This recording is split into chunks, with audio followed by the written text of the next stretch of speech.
You don't need a sign to know you've crossed the Michigan border into Indiana.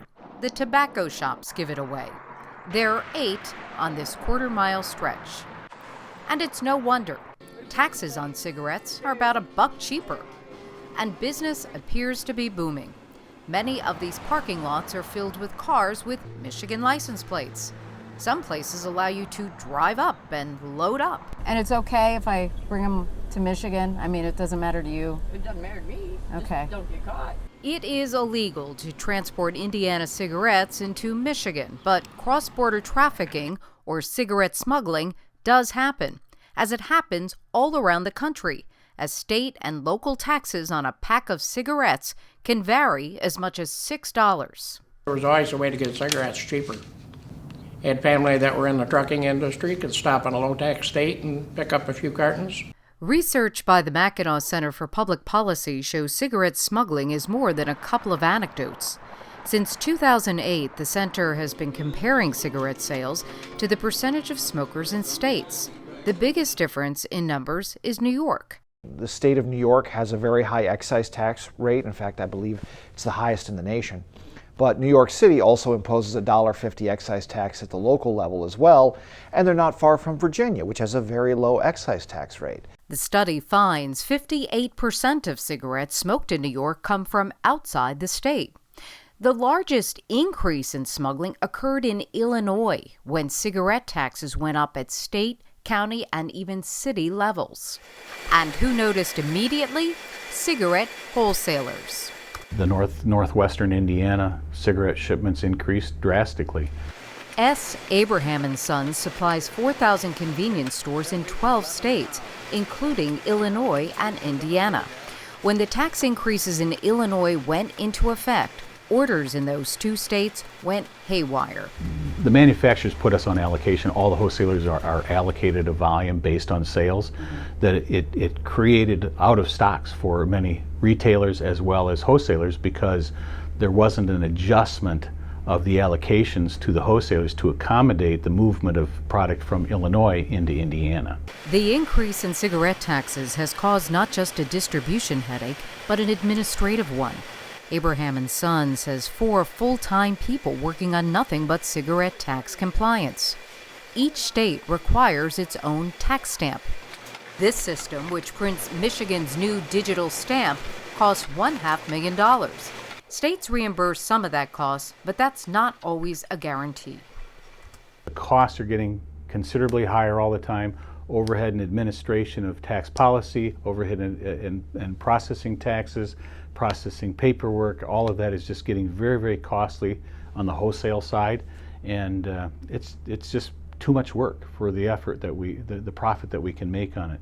When prices of cigarettes rise, smokers with an addiction find options. You realized you were bending law. Mike and Chris The cigarettes always came first. remember the days when they smoked. I switched to, they used to call them cigarillos. They're little brown cigarettes that you could buy. They were a lot less. They weren't taxed as much because they called them little cigars. Problem is they were raised in South America in an environment that was not controlled. Now, I don't know how much DDT I inhaled and other things that they used to grow them that's affecting my health today. I just didn't pay other bills. I mean, like, there was just bills that just got set aside because at $5 a pack, 2 packs a day, 7 days a week, that's $70.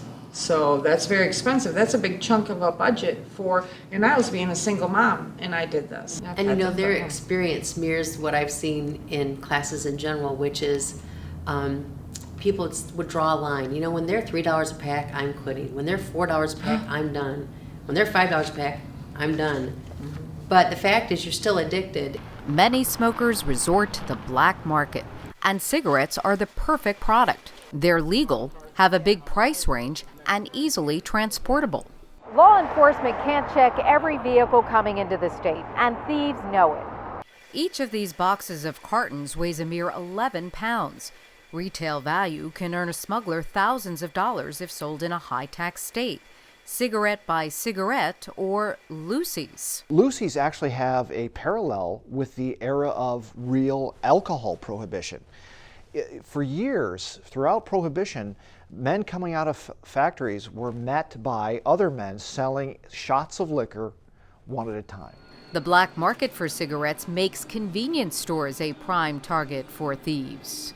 We say maybe 3-4 incidents of break-ins, and you know, we got lucky that the police 2 out of the 3 or 4 times managed to recover the stuff and, What do they take, and find the cigarettes? people. It was mainly cigarettes.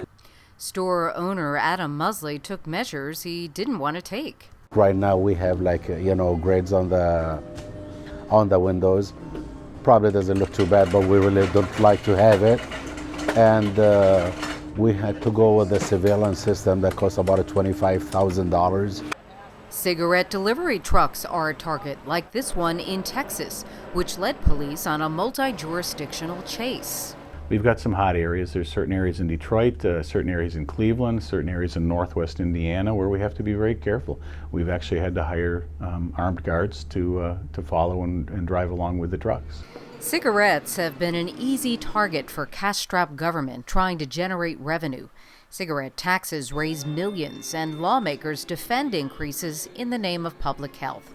But are costs outweighing the benefits?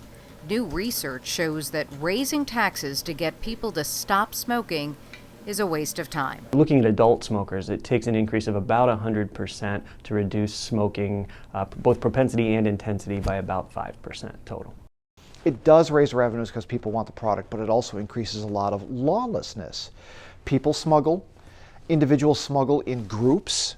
We've seen violence against people, against property, against police, all because people are trying to save a few dollars or make a few dollars in avoiding an excise tax.